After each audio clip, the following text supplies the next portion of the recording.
விக்கிரவாண்டியில் தான் நடக்க போகுதுன்றதெல்லாம் வந்து அஃபிஷியலாக சொல்லிடுவாங்க. இன்னும் 2-3 நாள் அதுக்கான அறிவிப்புலாம் வந்துடும். 23ஆம் தேதி பிரம்மாண்டமான மாநாடு வந்து விக்கிரவாண்டியில் நடக்கும். இந்த மாதிரி 21 கேள்விகளை வந்து முன்வைக்கிறாங்க. இப்போ சென்னையில் வந்து கார் ரேஸ் நடந்தது, அதுக்கெல்லாம் அனுமதி வந்து ஈஸியாக கொடுத்தாங்க. அதுதான் தலைவர் அரசியல். அதுதான் அரசியல். என்னன்னா அவங்க ஆளுங்கட்சி, அவங்க என்ன வேணாலும் பண்ணலாம். நீங்கள் வந்து ஏன் ஏரோப்ளான் ரோட்டில் கூட ஓட்டலாம், நீங்கள் என்ன வேணாலும் செய்யலாம். கேள்வி ஒன்றும் கேட்க போகிறதுனா ஆளும் தரப்பில் இருக்காங்க, அதிகாரத்தில் இருக்காங்கன்றதுனால அந்த பவர் இருக்குது. அதனால அவங்க பண்ணலாம். கொடுத்துட்டாங்கன்னா மாநாடு சிறப்பாக நடக்கும். கொடுக்கலன்னா என்ன நடக்குன்றது உங்களுக்கு நல்லாவே தெரியும். அப்போ திமுக எடுத்து வைக்கக்கூடிய ஸ்டெப் எப்படி இருக்கும், அவங்க எப்படி அணுகுவாங்க, எப்படி எல்லாம் பண்ணியிருக்காங்கன்றதெல்லாம் வரலாறு நம்ம உணர்த்தி இருக்கு. பல நடிகர்கள் கட்சி ஆரம்பிச்சிருக்காங்க, அவங்க எப்படி அவங்களை ஆஃப் பண்ணியிருக்காங்க. அந்த விதத்தில் தளபதி அதை ரொம்ப அசால்ட்டாக பண்ணுவார். ஏன்னா நம்ம வந்து பிரச்சனைகளை பார்த்து பயப்படுறவங்களோ அதை நினைச்சு பின்வாங்குறவங்களோ கிடையாது. நாங்கள் பிரச்சனையிலே வாழ்றவங்க. திமுக ஒருத்தரை எதிர்க்கிறாங்கனாவே அவங்க வந்து ஒரு பேசு பொருளாக மாறிடுவாங்க. அது ஒரு பெரிய லெவலுக்கு போயிடும். அது இவனுக்கு தான் வளர்த்து விடுறாங்களே தவிர வேற யாருமே வந்து எதுவும் பேசுறது கிடையாது. 5 நிமிஷம் பேச்சுக்கே நீங்க அலறி போயிட்டீங்க. இன்னொரு மக்களை பார்த்து சந்திச்சு மக்கள் பிரச்சனைகளை பத்தி பேச ஆரம்பிச்சு கேள்வி கேட்க ஆரம்பிச்சு நீங்க மூஞ்சி எங்க திரும்பி வச்சுப்பீங்கன்றதெல்லாம் வந்து நீங்க இன்னும் ஒரு நாட்களில் பார்க்க தான் போறீங்க. ஒரு அரசியல் கட்சி தலைவரா அரசியல்வாதி விஜய் அவர் இறங்கும் போது களத்தில் வரும்போது உங்களுக்கு அதுக்கான பதிலடி எல்லாம் கிடைக்கும். பிஜேபி காரன் ஜோசப் விஜய்னு சொன்னா அவங்க கூட கூட்டம் சேர்ந்துக்கிறாங்க. இவன் நீ அப்ப என்ன சமூக நீதி அரசியல் பண்ற, என்ன நீ வந்து சமத்துவன்ற சகோதரத்துவன்ற திராவிட மாடல்ன்ற சங்கி கூட பேச மாட்டான். இவன் அதை விட பயங்கரமா முட்டு கொடுக்குறான்னா அப்ப உனக்கு அவனுக்கு என்ன வித்தியாசம் இருக்குன்ற மாதிரி கேள்விகள்லாம் வருது இல்ல நமக்கு. நீங்க ஒரு அவதூறு எடுத்து வைக்கிறீங்கன்னா 100 பேர் பதில் சொல்ல காத்திருக்காங்க. செலவு பண்ணி நீங்க ஒரு ஐடி விங் வச்சு நடத்துறீங்க, அதெல்லாம் வச்சு நீங்க ஒரு விஷயத்த பண்ணிக்கிட்டு இருக்கீங்க. ஆனா எங்களுக்கு அதெல்லாம் கிடையாது. விசுவாசத்துக்கு நான் கூட இருக்கும். இந்த மாநாட்டுக்கு இந்த முன்னேற்பாடுகள்லாம் எப்படி இருக்கும்? மக்களை வந்து நேரடியாக வந்து சந்திக்க போகிறோம். மாநிலம் தழுவிய ஒரு சுற்றுப்பயணம் போக போறாரு, நட யாத்திரை மாதிரி போக போறாருன்னும் போது அது எங்கெங்கெல்லாம் போக போறாரு, எத்தனை மாவட்டங்களுக்கு போக போறாரு, இன்னும் மண்டல வாரியான மாநாடுகள்லாம் இருக்குன்னு அவர் சொல்லியிருக்காங்க. அடுத்த கட்ட நகர்வுகள்லாம் நிறைய இருக்கு. எம்ஜிஆர் கூடாத கூட்டமா தளபதி வந்து வராருன்னும் போது அது தன்னிச்சையா வரக்கூட கூட்டம் தானே. யாரையும் நம்ம காசு கொடுத்தோம் பிரியாணி கொடுக்குறோம் சொல்லி கூப்பிட போறது கிடையாது.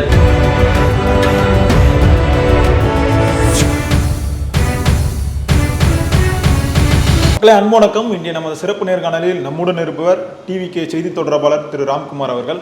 அதர் வணக்கம். வணக்கம் ஐயா. வணக்கம். எப்படி இருக்கீங்க? சிறப்பாக நலமாக இருக்கிறேன். தமிழக வெற்றி கழகத்தோட இந்த மாநாடு எங்கே நடக்குதுன்றதுலேயே ஒரு கேள்விக்குறி இருக்குதுன்னு சொல்கிறாங்க. மாநாடுக்கான இந்த இடம் வந்து இன்னும் கிடைக்கல அப்படின்ற மாதிரி செய்திகள்லாம் போயிட்டு இருக்கு. இல்லை ஒன்றும் ரொம்ப குழப்பம்லாம் இல்லை, கன்ஃபியூஸ்லாம் ஆகாதீங்க. விக்கிரவாண்டியில் தான் நடக்க போகுதுன்றதெல்லாம் வந்து அஃபிஷியலாக சொல்லிடுவாங்க. இன்னும் 2-3 நாள் அதுக்கான அறிவிப்புலாம் வந்துடும். ஏன் நாங்கள் அது டிலே ஆகுதுன்னா அதுக்கான பர்மிஷன் கேட்டிருக்கோம், அதுக்கான முறையான அனுமதி கேட்டு நாங்கள் காவல்துறை அணுகணும். அவங்க அதை பார்த்து படிச்சுட்டு ஒரு 21 கேள்விகளை கேட்டிருந்தாங்க. அந்த 21 கேள்விகளுக்கும் வந்து ஒரு ரிப்ளை கொடுக்குற மாதிரி அதுக்கான ஒரு விஷயமும் நேற்று போயிட்டு எங்கள் பொதுச்செயலாளர் ஆனந்த் அவர்கள் வந்து அது ரிப்ளை கொடுத்துட்டாரு.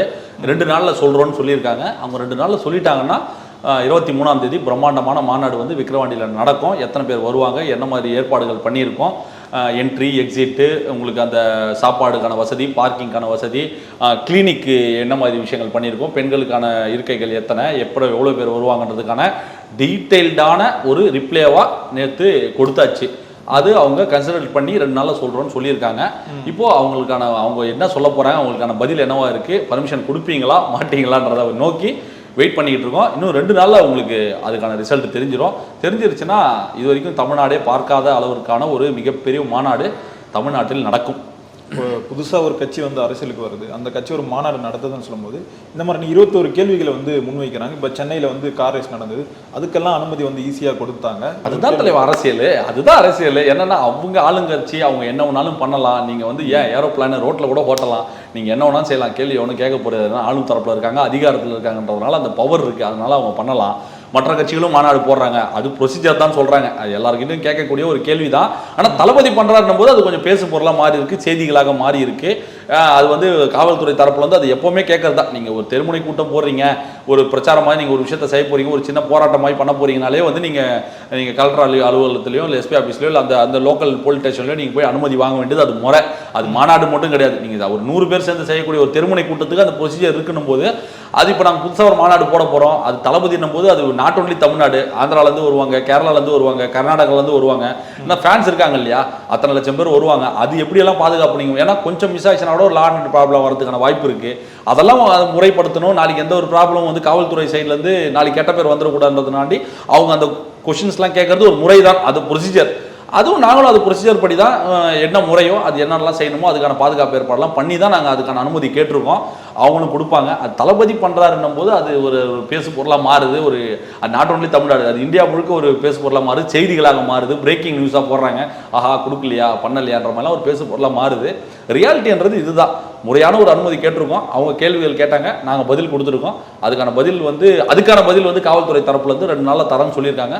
கொடுத்துட்டாங்கன்னா மாநாடு சிறப்பாக நடக்கும். கொடுக்கலன்னா என்ன நடக்கும்ன்றது உங்களுக்கு நல்லாவே தெரியும். அது எங்களுக்கு பாசிட்டிவ் தான். அது ஏன்னா ஒரு ஆளும் தரப்பு திமுக தளபதி மாதிரி இருக்கக்கூடிய ஒரு மக்கள் அபிமானத்தை சம்பாதிச்சு ஒரு மிகப்பெரிய உச்ச நட்சத்திரமாக இருக்கக்கூடிய தளபதி மாதிரி ஒரு நடிகரை வந்து ஆளும் தரப்பு வந்து அதுவும் எலெக்ஷன் நெருங்க போகிற நேரமாக பார்த்து இந்த மாதிரி அழுத்தம்லாம் கொடுத்தாங்கன்னா அது என்ன மாதிரி பேக் ஃபயராக போகுன்றது அடிப்படை அரசியல் அறிவு இருக்கக்கூடிய எல்லாருக்குமே தெரியும். அது தெரியாமல் திமுக இருக்காது, அது எனக்கு தெரியும். அந்த தப்பு அவங்க பண்ண மாட்டாங்க நான் நம்புறேன். பண்ணாங்கன்னா அது எங்களுக்கு இன்னும் பாசிட்டிவாக தான் போகும். திமுக வந்து விஜய் பார்த்து பயப்படுதுன்னு சொல்றீங்களா? பயப்படுதுன்றதை விட என்னன்னா இது ஒரு விஷயம் நடக்குது இல்லைங்களா, ஒரு விஷயம் நம்ம பண்றோம், சுலபமா நடக்க வேண்டிய விஷயம் வந்து கொஞ்சம் கஷ்டப்பட்டு நடக்கிற மாதிரி ஒரு விஷயங்கள் போறதுனால ஒருவேளை இருக்குமோன்ற ஒரு சந்தேகத்தை ஏற்படுத்துது. ஏன்னா தமிழ்நாட்டில் இருக்கக்கூடிய மூத்த பத்திரிகையாளர் பல பேர் வந்து ஒரு சில விஷயங்களை சொல்றாங்க. மறைமுகமா திமுக சில விஷயங்களை பண்ணுது, மற்ற கட்சிகளை வச்சு ஒரு சில விஷயங்களை பிரச்சனை ஏற்படுத்த பார்க்குதுன்ற மாதிரிலாம் பல விவாதங்கள்லாம் சோசியல் மீடியாலாம் நம்ம பார்க்குறோம். உண்மையில இருக்கா இல்லையான்றது அது ரெண்டாவது. பட் நடக்கக்கூடிய சினாரியோஸ், நடக்கக்கூடிய சில விஷயங்கள் சம்பவங்கள்லாம் வச்சு பார்க்கும்போது ஒருவேளை இருக்குமோ என்ற ஒரு டவுட் நமக்கு வருது. ஏன்னு கேட்டீங்கன்னா இப்போ நெக்ஸ்ட் வந்து 26 இல்ல 31 வந்து தளபதி விசஸ் உதயநிதி என்ற மாதிரி ஒரு நரேஷன் கிரியேட் பண்றாங்க. மக்கள் கிட்ட ஒரு விஷயம் பேசு பொருளாக மாறுதுன்னும் போது உதயநிதியா விஜயான்னு கேட்கும்போது பெரும்பான்மையான மக்கள் வந்து தளபதியை வந்து ஆதரிக்கிறாங்கன்ற மாதிரி ஒரு விஷயமும் பேசுறாங்க. அதே மாதிரி வந்து மூத்த பத்திரிகையாளர் சொல்லக்கூடிய விஷயங்கள் என்னவாக இருக்குன்னா அவங்க வந்து மறைமுகமா வந்து உளவுத்துறையை வச்சு ஒரு ரிப்போர்ட் மாதிரி எடுத்திருக்காங்க, கருத்து கணிப்பு மாதிரிலாம் எடுத்திருக்காங்க. அதுல கிட்டத்தட்ட தளபதி முகத்துக்காக மட்டுமே 15% மேல வந்து வாக்கு சதவீதம் இருக்கு. 15 to 18% கிட்ட வாக்கு வங்கி அவருக்கு இருக்குன்ற மாதிரி, அவர் முகத்துக்கே இருக்குன்ற மாதிரி எல்லாம் வந்து உளவுத்துறை ரிப்போர்ட் போயிருக்கிறதா மூத்த பத்திரிகையாளர்லாம் சொல்லும் போது இப்போ நம்ம ஆளுங்கட்சியா இருந்தோம்னா நமக்கு ஒரு விஷயம் இருக்கு இல்லையா, அடடா ஒருத்தன் பயங்கரமா வளர்ந்து வரான், அது வேற எதனா பண்ணி முடிக்க பார்க்கலான்ற மாதிரிலாம் யோசிக்கிறது யதார்த்தம் தான். பட் திமுக அந்த மாதிரி வேலைகளை பார்க்குதா இல்லையான்றதெல்லாம் வந்து இந்த மாநாட்டுக்கு அனுமதி கொடுக்குறாங்களா இல்லைன்றதெல்லாம் 2 நாள்ல தெரிஞ்சிடும். பட் திமுக எடுத்து வைக்கக்கூடிய ஸ்டெப் எப்படி இருக்கும், அவங்க எப்படி அணுகுவாங்க, எப்படி எல்லாம் பண்ணியிருக்காங்கன்றதெல்லாம் வரலாறு நம்ம உணர்த்தி இருக்கு. பல நடிகர்கள் கட்சி ஆரம்பிச்சிருக்காங்க, அவங்க எப்படி அவங்களை ஆஃப் பண்ணியிருக்காங்க, கேப்டன் அவர்களை எப்படி முடிச்சு விட்டாங்க, எப்படி ட்ரோல் கண்டென்ட்டா மாத்தினாங்கன்றதெல்லாம் நம்ம பார்க்குறோம். ஏன்னா அவங்ககிட்ட அதிகார பலம் இருக்கு, ஊடக சக்தி இருக்கு, பணபலம் இருக்குன்றதுனால அவங்க எந்த லெவலுக்குனாலும் இறங்கி சம்பவம் பண்ண தயாரா. ஏன்னா அதிகாரம் என்பது அல்டிமேட் கோல் அதுதானே. ஏன்னா பதவி சுகத்தை அனுபவிச்சுன்னா அது விட்டு கொடுக்கறதுக்கு எவனுக்கும் மனசு வராதுன்னும் போது அவங்க தரப்புல இருந்து அதை அவங்க தக்க வச்சுக்கிறதுக்கான அனைத்து முயற்சிகளும் செய்வாங்க. அதை எப்படி நம்ம ஓவர் கம் பண்ணி வரோம், அந்த எதிர்ப்புகளை எப்படி நம்ம தாண்டி வரோம், அதை எப்படி சமாளிக்கிறோம், அதை எப்படி பக்குவமாக கையாளுறோன்றதான் ரொம்ப இம்பார்ட்டன்ட். அந்த விதத்தில் தளபதி அதை ரொம்ப அசால்ட்டாக பண்ணுவார். ஏன்னா நம்ம வந்து பிரச்சனைகளை பார்த்து பயப்படுறவங்களோ அதை நினச்சி பின்வாங்குறவங்களோ கிடையாது. நாங்கள் பிரச்சனையிலே வாழ்கிறவங்க. ஏன்னா கடந்த 10 வருஷமாக தளபதி படங்களுக்கு வராத பிரச்சனைகள் கிடையாது, போராட்டங்கள் கிடையாது, எவ்வளவோ விஷயங்கள் நாங்கள் பார்த்துட்டோம் சினிமாலேயே. இதுன்னா கொஞ்சம் அதை விட கொஞ்சம் அதிகமாக இருக்க போகுது. அது வந்து மக்கள் பார்த்துக்கிட்டு இருக்காங்களா, உண்மை எது பொய் எது, எதுக்காக ஒருத்தரை நீங்கள் வந்து ஆரம்பத்திலே வரவிடாமல் அவர் நசுக்க பார்க்குறீங்க. இன்னும் கட்சி கொள்கையை சொல்லலை, கோட்பாடை சொல்லலை, சித்தாந்தத்தை சொல்லலை, இன்னும் வந்து செயல் திட்டங்கள் என்னன்றதை சொல்லலை. இப்படி எதுவுமே சொல்லாத போதே வந்து நீங்கள் வந்து சேற்றை வாரி பூசுறீங்க. பிரபல யூடியூப் சேனல்ஸ் எல்லாம் வந்து அவரை அவதூறாக பேசிக்கிட்டு இருக்கு. திமுக ஆதரவு நிலைப்பாட்டில் இருக்கக்கூடிய பல ஊடகங்கள் வந்து கோட் படத்துக்கு ரிவ்யூ சொல்றோன்னு வன்மத்தை கக்கி வச்சிருக்காங்க. உங்களுக்கும் அந்த கோட் படத்துக்கு சம்பந்தம் இல்லை, பட் இருந்தாலும் நீங்கள் சொல்றீங்க. ஏன்னா நீங்கள் 200 ரூபா கொடுத்து டிக்கெட் கொடுத்து படம் பார்த்துட்டீங்கன்றதுனால உங்களுக்கு உரிமை இருக்கு விமர்சனம் பண்றதுக்கு. ஆனால் அதை தாண்டி வந்து நீங்கள் அவதூறுகளை அள்ளி அள்ளி வீசுறீங்கன்னும் போது நமக்கு அது அஜெண்டா தெரியுது. ஓ இவங்களுக்கு வந்து இப்படி ஒரு அழுத்தம், ஒருவேளை நீங்கள் யாரோ சொல்லி பண்ணுறீங்களோன்ற ஒரு சந்தேகமும் இருக்கு. ஏய் முடிச்சு கொடுங்கடா, பேசி விடுங்கடா. ஒரு 4 பேர் உட்காந்துக்கிட்டு விஜய்க்கு ஒன்றுமே தெரியாது, அரசியல் தெரியாது, பேச தெரியாதுன்னு வெயிட் பண்ணுங்க ராஜா. அவர் வந்து மைக்கை பிடிக்கிட்ட மக்களை போய் சந்திக்கும் போது அவருக்கு பேச தெரியுமா தெரியாதான்றது நீங்கள் தெரிஞ்சுப்பீங்க. அவர் வந்து அந்த போதை மேட்டரை பற்றி பேசணும், ஒரு 5 நிமிஷம் பேசுறதுக்கே வந்து நீங்கள் உட்காந்து உருண்டிங்க சோஷியல் மீடியாவில் வந்து எப்படி பேசலாம் எப்படி செய்யலான்ற மாதிரிலாம் நீங்கள் உங்களோட எதிர்வினை ஆட்டினீங்க.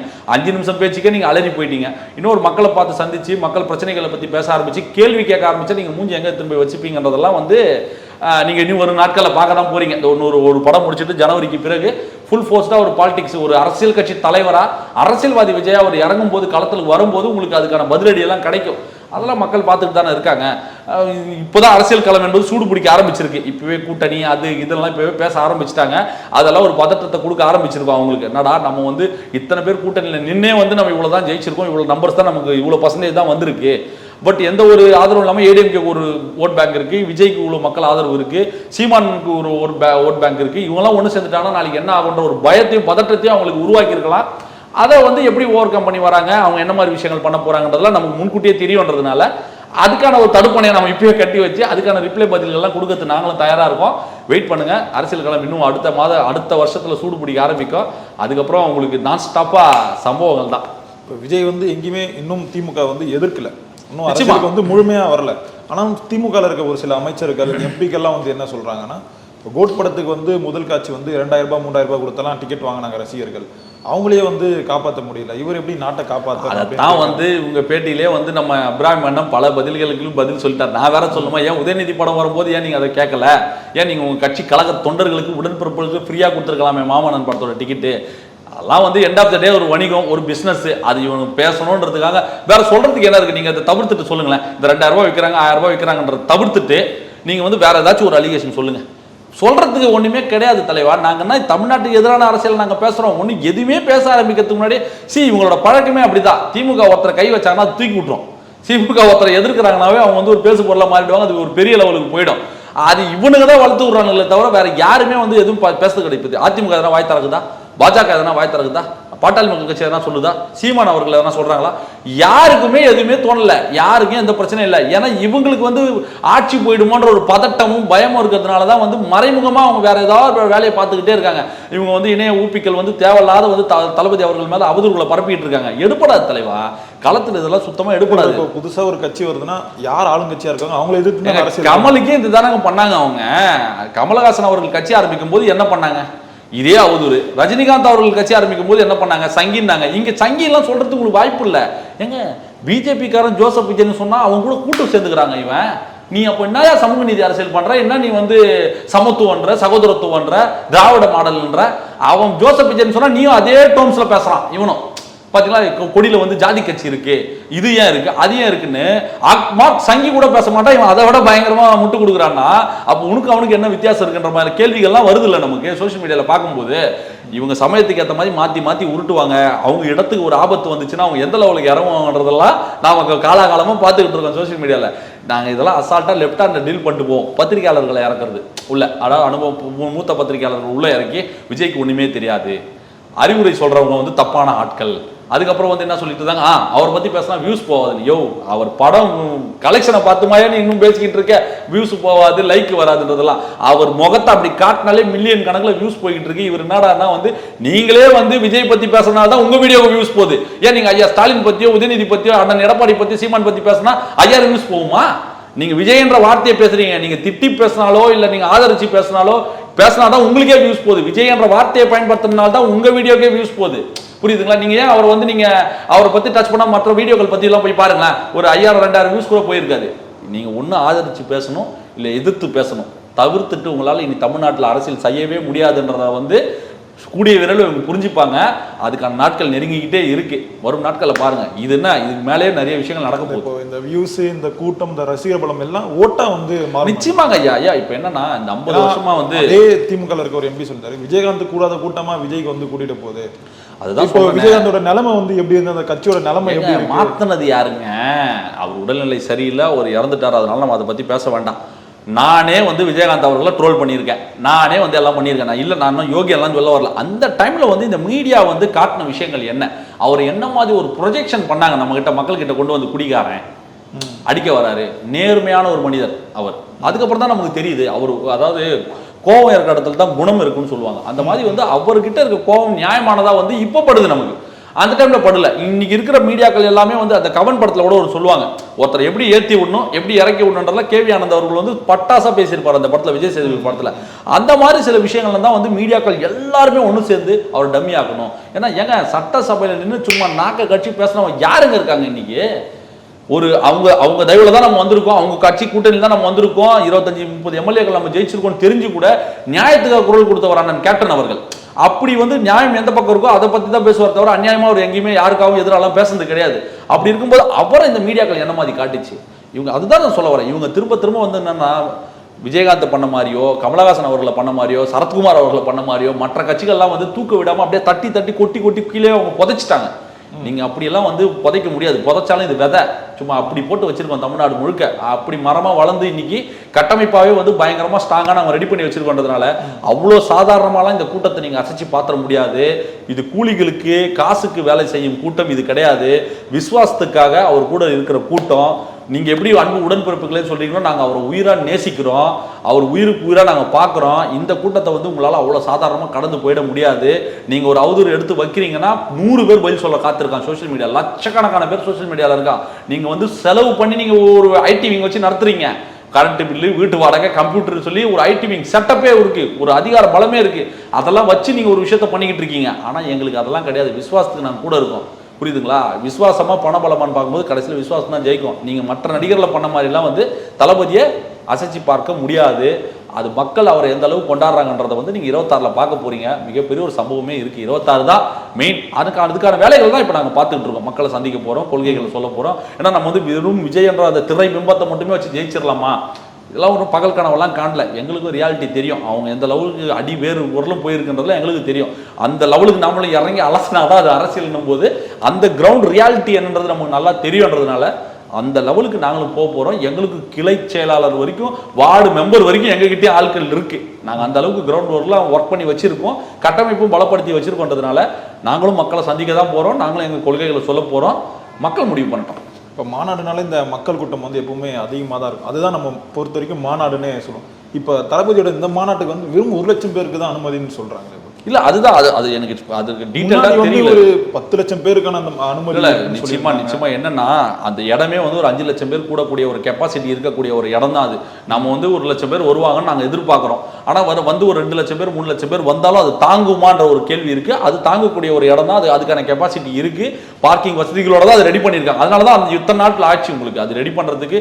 அந்த இடம் என்ன தளபதினும் போது வந்து வெறும் தமிழ்நாட்டில இருந்து மட்டும் வந்தா பரவாயில்ல, மற்ற ஸ்டேட்ல இருந்து எல்லாம் வருவாங்கன்றதுனால அந்த ஒரு பாதுகாப்பு ஏற்பாடுகள்லாம் பண்ணணுன்றதுக்கானதே இவ்வளவு டிலே.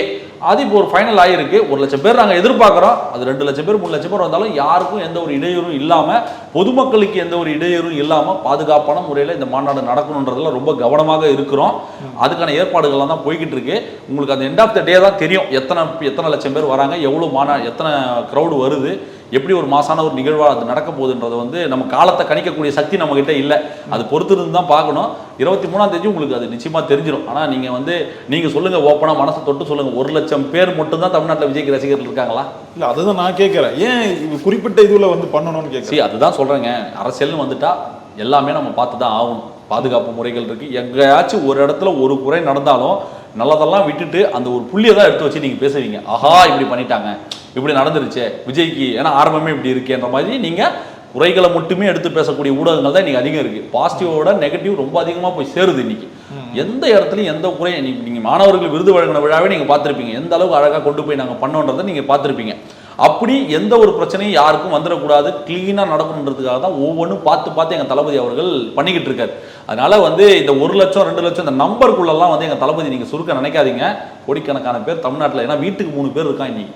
ஒரு வீட்டுக்கு 3 பேர் இருக்கான். தளபதி ரசிகர்களாக ஓட்டு போட காத்துக்கிட்டு இருக்கான், துடிச்சுக்கிட்டு இருக்கான். மாற்று கட்சியில் இருக்கவங்களே வந்து பல பேர் காத்துக்கிட்டு இருக்காங்க.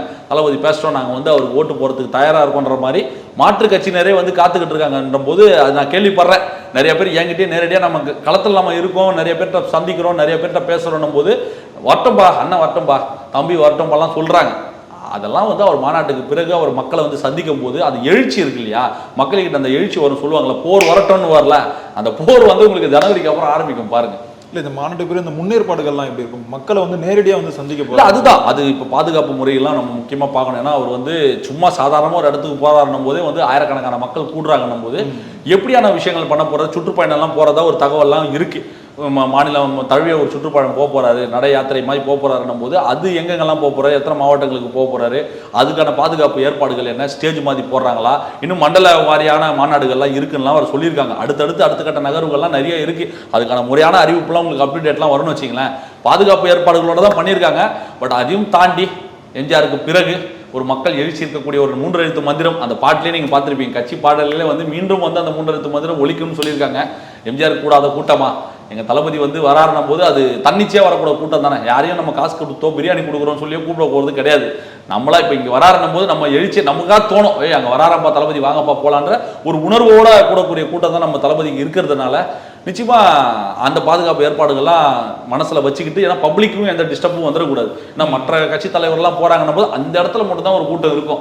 தலைவன் வராருன்னும் போது அது உங்களுக்கு எப்படி சொல்ல ஸ்தம்பிக்கும். அதனால வந்து அந்த பாதுகாப்பு ஏற்பாடுகள்லாம் பார்த்துட்டு தான் அது பண்ணுவாங்க.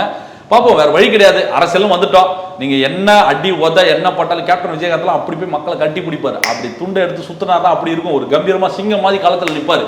அந்த மாதிரி நிச்சயமா எங்க தலைவர் வந்து மக்களை சந்திப்பாருன்ற நம்பிக்கை எனக்கு இருக்கு.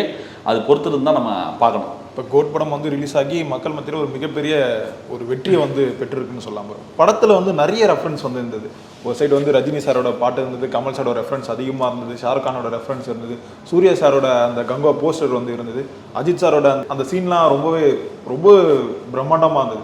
இப்போ எப்பவுமே விஜய் சாரோட படத்துல வந்து விஜய் சார் தான் தனியாக நமக்கு தெரிவார். இப்போ இந்த படத்தில் மட்டும் எல்லா ரசிகர்களும் கவர் பண்ணி ஒரு முழு அரசியல்வாதியா மாறி இருக்காரு நம்ம எடுத்து. அரசியல்வாதிலாம் கிடையாது தலைவா. அது சும்மா வந்து இவங்க சொல்றாங்க அரசியலுக்காக பயன்படுத்திட்டாருன்றதெல்லாம் நான் எல்லா பேட்டியிலும் சொல்றது தான். 10 வருஷத்துக்கு முன்னாடியே சிவகார்த்திகேயன் வந்து நீங்க கிட்ஸ் எல்லாம் பிடிச்சிட்டீங்கன்ற மாதிரிலாம் ஒரு காம்ப்ளிமெண்ட்லாம் அவர் கொடுத்துருக்காரு சிவகார்த்திகேயனுக்கு. அவர் எல்லா படங்கள்லயும் வந்து எல்லா டைலாகும் பேசியிருக்காரு. ரஜினி அவரோட ரெஃபரன்ஸ் எல்லாம் எல்லா படங்களையும் வந்திருக்கு. அவர் எப்பவுமே ஈகோலாம் இல்லாம ஒரு எப்படி ஈகோலஸ் ஒரு ஆக்டரை தான் நம்ம இது வரைக்கும் நம்ம பார்த்துருக்கோம். அவர் வந்து இதுக்காக தான் அது பண்றேன் அப்படி நினைச்சிருந்தா அந்த படத்துல எவ்வளோ அரசியல் வசனங்கள் வச்சிருக்கலாம், எவ்வளவோ விஷயங்கள் பண்ணியிருக்கலாம். அப்படியெல்லாம் அரசியலுக்காக வந்து இந்த அளவுக்குலாம் வந்து யோசிக்கிறவர் வந்து தளபதி கிடையாது. அவரோட பெருந்தன்மை அதை காட்டுது நமக்கு. பார்க்கும்போது பரவாயில்லப்பா, எந்த ஒரு ஈகோ இல்லாமல் தலைவன் வந்து ஒரு விஷயத்த பண்ணியிருக்காருன்னும் போது ஒரு ரசிகனா நமக்கு அவர் மேலே இன்னும் மதிப்பு மரியாதை அதிகமாகுது. அவர் அரசியல்வாதியாக பண்ண வேண்டிய அவசியம்லாம் கிடையாது. அவர் வந்து நின்னாலே மக்கள் ஓட்டு போட போறாங்க, எல்லாம் நடக்க போகுதுன்னு வச்சுங்களேன். இந்த நடிகரை நம்ம பாராட்டி பேசிட்டா அவங்க நடிகர் நம்ம ஓட்டு போடுவாங்கன்ற அவசியம்லாம் கிடையாது. அந்த லெவலுக்கு வந்து மக்களும் சரி யங்ஸ்டர்ஸும் சரி முட்டாள்கள் கிடையாது. அவங்க எல்லாத்தையும் பார்க்குறாங்க. பேசிட்டோம், யாருக்கான அரசியல் பண்ணுறாரு, என்ன கொள்கை சொல்ல போறாரு, கோட்பாடு சொல்ல போறான்றதெல்லாம் மக்கள் வெயிட் பண்ணி பார்த்துட்டு தான் இருக்க போறாங்க. அதை பார்த்துட்டு தான் ஓட்டு போட போறாங்களே தவிர நீங்கள் வந்து இங்கே அந்த அளவுக்குலாம் நீங்கள் யங்ஸ்டர்ஸை முட்டாலாம் நினச்சிட வேண்டாம். சோஷியல் மீடியாவில் இருக்கக்கூடிய ஒரு சிலர் வந்து டீகோட் பண்ணி இதுக்காக தான் அதுக்காக அதெல்லாம் சொல்கிறாங்க. அதெல்லாம் அப்படிப்பட்ட விமர்சனங்கள் வரதான் செய்யும். அவர் நினச்சிருந்தா அது வேணாம் சொல்லி தான் அந்த சீனை தூக்கிருக்கலாம். ஏன்பா இந்த இடத்துல தலரசி ரெஃபரன்ஸ் வேணாம், இந்த இடத்துல ரஜினி சாங் காதலின் தீபம் ஒன்று நான் ஏன் பாடணும், ஏன் நம்ம அந்த இடத்துல என் படத்தோட பாட்டே நான் பாடலாம் இல்லையான்ற மாதிரிலாம் கூட வச்சிருக்கலாம். ஏன் தளபதி பேசக்கூடிய நிறைய வசனங்கள் பிரேம்ஜி பேசுறாரு, உசுப்பேத்திரவன்ட்ட உம்முன்னு இருக்கணுன்ற மாதிரி ஒரு டைரக்டர் பாயிண்ட் ஆஃப் வியூலேருந்து பார்க்கும்போது அவர் ஒரு எல்லாருக்குமான ஒரு விஷயத்தை நம்ம பண்ணணும். ஏன்னா அவர் எல்லாரு கூடயும் படம் பண்ணியிருக்காரு. வெங்கட் பிரபு வந்து சூர்யா கூடயும் படம் பண்ணியிருக்காரு, அஜித் கூடயும் படம் பண்ணியிருக்காரு. ரஜினியா ஒரு பிடிக்கும்ன்றதுனால எல்லாரோட விஷயங்களும் கொஞ்சம் வைக்கலாம். ஏன்னா அவரே வந்து சினிமா விட்டு போறாரு. வேணாங்க நீங்க இருங்க, ஏன்னா நான் எல்லாத்தையும் சாதிச்சிட்டேன், எல்லாத்தையும் பார்த்துட்டேன், நீங்க கொண்டாடுங்க, நீங்க பண்ணுங்க. அடுத்தவர்களுக்கு வழி விட்டுட்டு போற மனசெல்லாம் வந்து இங்க யாருக்குமே வராது. உங்க இடத்துக்கு இன்னொருத்தர் வராருன்னா உங்களுக்குள்ளே டேய் என்னடா நம்ம இடத்துக்கு ஒருத்தன் வரான்ற ஒரு காண்டு நமக்கு வரும். ஆனா அதெல்லாம் இல்லாம அவ்வளோ பெரிய உச்சத்துல இருக்கிற ஒரு நடிகர் வந்து தான் இடத்தையே வேணாப்பா நீ பார்த்துக்கப்பான்னு ஒருத்தர் தூக்கி இப்போ அவர் சோஷியல் மீடியாவில் வரக்கூடிய விமர்சனங்கள் நான் சொல்கிறேன். ஒருத்தர் பண்ணிட்டு போறாருன்னும் போது அதெல்லாம் புதுசு. அதெல்லாம் இது வரைக்கும் தமிழ் சினிமாவில் யாரும் பண்ணியிருக்காங்களான்னு கேட்டால் ரொம்ப டவுட்டு. இது வரைக்கும் யாரும் அந்த மாதிரி நடந்துக்கிட்டது கிடையாது. ஆனால் எங்கள் தளபதி அது பண்ணுறாருன்னும் போது அவரோட பெருந்தன்மை நம்ம காட்டுது. ரசிகரை நாங்கள் ரொம்ப ப்ரௌடாக ஃபீல் பண்ணுறோம், பெருமையாக இருக்குது. இந்த மனசெல்லாம் யாருக்கும் வராது.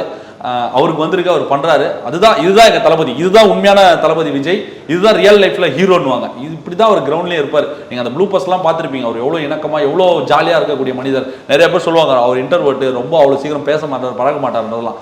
ஒன்ஸ் அவர் பழகிட்டார்னா உயிரை கொடுக்குற அளவுக்கு க்ளோஸா போயிடுவார். அதெல்லாம் ப்ளூ பஸ்ல நீங்க பார்த்துருப்பீங்க இந்த படம் எண்டிங்ல. இது இந்த மாதிரி சில ரெஃபரன்ஸ் வச்சது, அது பேசுறதுக்குலாம் ஒரு தனி மனசு வேணும். வேற எந்த ஹீரோ வந்து அந்த அளவுக்குலாம் இறங்கி பண்ண மாட்டாங்க. நீங்க வந்து மாஸ் படத்துல வந்து கத்தி ரெஃபரன்ஸ் வச்சிருப்பாங்க.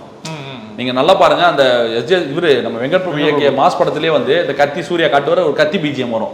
அது எல்லாருமே வந்து பண்றது தான். அது வெங்கட் பிரபு அவர்கள் தளபதி படம்ன்றதுனால மங்காத்தா ரெஃபரன்ஸ்லாம் வச்சிருக்காரு. சூர்யாவோட அந்த வால்பேப்பர் கங்குவா காட்டுறதெல்லாம் அவர் அப்செட் பண்ணி ஏத்துக்கிட்டார்ல, அது எங்களுக்கு தலைவனே ஏத்துக்கிட்டாரு. எங்களுக்கு என்ன இருக்கு, நாங்களும் ஏத்துக்கிறோம். அவர் வழியில தான் நாங்களும் போறோம். அவருக்கே அவ்வளவு பெருந்தன்மை இருக்கணும் போது ரசிகர் நாங்கள் வந்து அவர் பெருந்தன்மையை பார்த்து நம்மளும் நம்மளை பெருந்தன்மையை மாத்திக்க வேண்டிய ஒரு கட்டாயம் நமக்கு இருக்கு. சந்தோஷமா பாக்குறேன். அது நான் ரொம்ப ஹெல்த்தியான விஷயமாவும் நான் பாக்குறேன். பொறுத்து இருந்து பார்ப்போம். இந்த மாநாடு குறித்து தொடர்ந்து பேசுவோம். ரொம்பவே நன்றிகள் எங்களோட இவ்வளவு நேரம் பகிர்ந்தமைக்கு. மகிழ்ச்சி.